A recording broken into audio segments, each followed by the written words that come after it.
Friends నాకు ఒక doubt. రాత్రి ఎపిసోడ్ అయిపోయింది కదా, అందులో అనుషాకి ఎందుకు వీళ్ళందరూ అంత ఛాన్స్ ఇస్తున్నారు, ఆమెకి ఎందుకు అంత హైప్ ఇస్తున్నారు అంటున్నారు.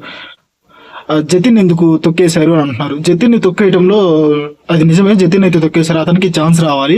బట్ అనూష రత్నానికి కూడా ఛాన్స్ రావాలి. తను వాళ్ళ ఫాదర్ చనిపోయాడు, ఆ తర్వాత ఫ్యామిలీ లీడ్ చేస్తుంది, తన చెల్లికి జాబ్ వచ్చేదాకా చదివించింది, ఆ తర్వాత తను ఎంతో కష్టపడి ఇన్స్టాగ్రామ్లో ఫాలోయింగ్ పెంచుకొని మోటివేటెడ్ స్టోరీ చెప్తే చాలా స్ట్రగుల్ చేసి వచ్చింది. ఆమెకు కూడా ఛాన్స్ ఇవ్వాలి కదా, అంటే ఆమెకు ఎందుకు ఛాన్స్ ఇచ్చారని అంటున్నారు. నాకు ఆ పాయింట్ అసలు అర్థం కావట్లేదు. ఆమె కాకుండా ఇంకా స్క్రాప్ బ్యాచ్కి చాలా మందికి ఛాన్స్ ఇచ్చారు.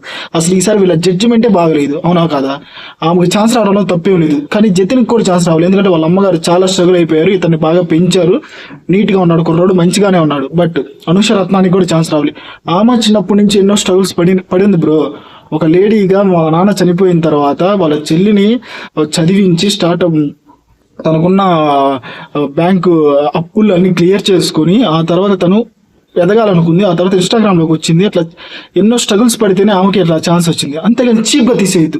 ఇట్లాగే చాలా మంది వచ్చారు స్క్రాప్ బ్యాచ్, వాళ్ళ గురించి ఎవరు మాట్లాడట్లా, ఓకేనా? ఒక డాక్టర్ అని ఆమెకి ఛాన్స్ ఇచ్చారు, అడ్వకేట్కి ఆయనకి ఛాన్స్ ఇచ్చారు. వాళ్ళు ఏం చేశారు? వాళ్ళు ఏమి ఇచ్చేయాలి. వాళ్ళకి ఇచ్చినప్పుడు ఏమైనా ఛాన్స్ ఇవ్వడంలో తప్పే లేదు, ఓకేనా? ఈ పాయింట్ నిజం అని మీకు అనిపిస్తే మన వీడియోని లైక్ చేయండి, షేర్ చేయండి, సబ్స్క్రైబ్ చేయండి. చూద్దాం ఎంతమందికి నిజం అనిపిస్తుందో.